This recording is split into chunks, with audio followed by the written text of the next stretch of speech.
Hai semuanya, gimana nih kabarnya? Semoga tetap baik-baik saja ya. Sebelumnya, perkenalkan terlebih dahulu, kami dari kelompok 9 yang beranggotakan Dimas Angga Permana dan saya, Erina Kholotolaini. Pada kesempatan kali ini, kita akan membahas mengenai tentang jenis-jenis paragraf dan juga syarat paragraf efektif.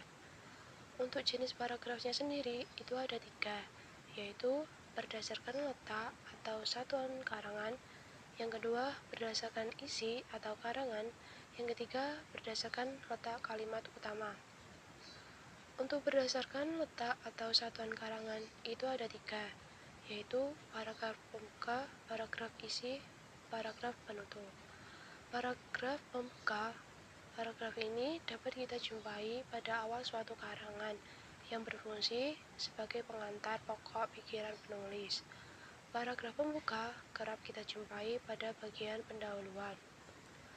Selanjutnya yaitu paragraf isi. Paragraf isi ini berisi mengenai tentang penjabaran pokok masalah dalam karangan atau bisa juga disebut bagian yang menguraikan kedalaman materi yang sedang dibahas. Yang terakhir yaitu paragraf penutup. Pada paragraf ini bersifat menyimpulkan atau mengakhiri sebuah karangan, atau bisa juga sebagai penegasan ulang terhadap tulisan yang dibahas sebelumnya. Untuk selanjutnya akan dibahas oleh Dimas Angga Permana.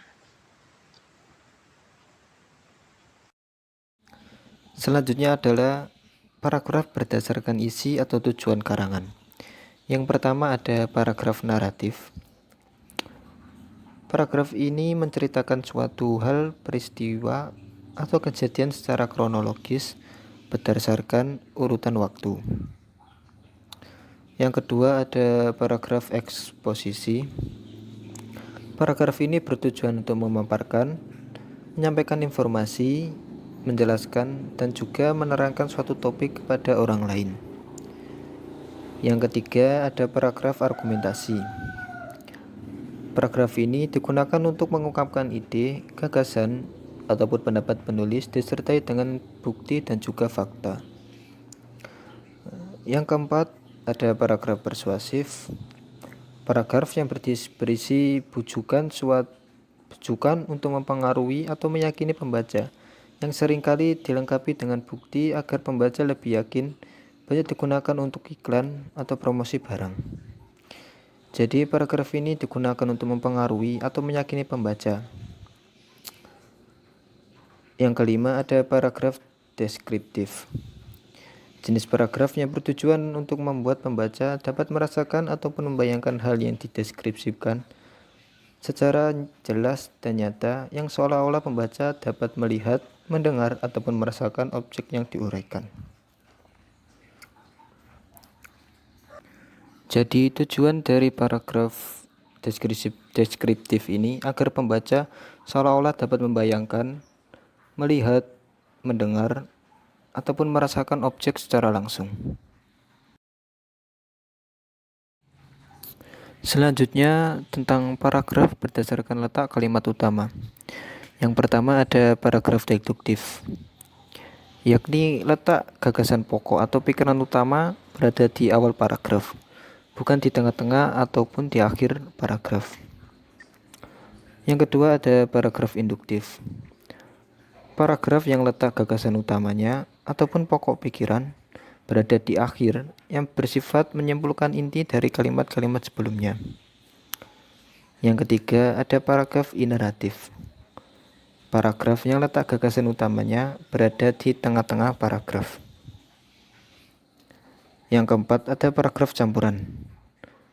Paragraf ini merupakan gabungan antara gagasan utama yang berada di awal dan juga di akhir kalimat. Pada awal kalimat berupa inti pikiran dari paragraf tersebut, sedangkan di bagian akhir kembali ditekankan mengenai gagasan utama dengan kalimat yang mungkin saja berbeda. Jadi paragraf campuran ini mempunyai dua gagasan pokok yang berada di awal dan juga di akhir. Yang di awal itu merupakan inti pikiran, dan yang di akhir kalimat itu merupakan penegasan dari inti pikiran di kalimat pertama. Selanjutnya tentang syarat paragraf efektif. Syarat yang pertama adalah kesatuan, yakni tiap paragraf mengandung gagasan pokok. Uraian dalam paragraf harus saling bersatu dan tidak boleh melenceng dari pembahasan sebelumnya. Jadi gagasan pokok dan juga uraiannya itu harus saling bersatu dan juga tidak boleh melenceng dari pembahasan ataupun paragraf sebelumnya. Yang kedua ada kepaduan, yakni paragraf terdiri dari beberapa kalimat yang di dalamnya harus menyatakan hubungan timbal balik atau kepaduan dan bukan independen atau berdiri sendiri. Jadi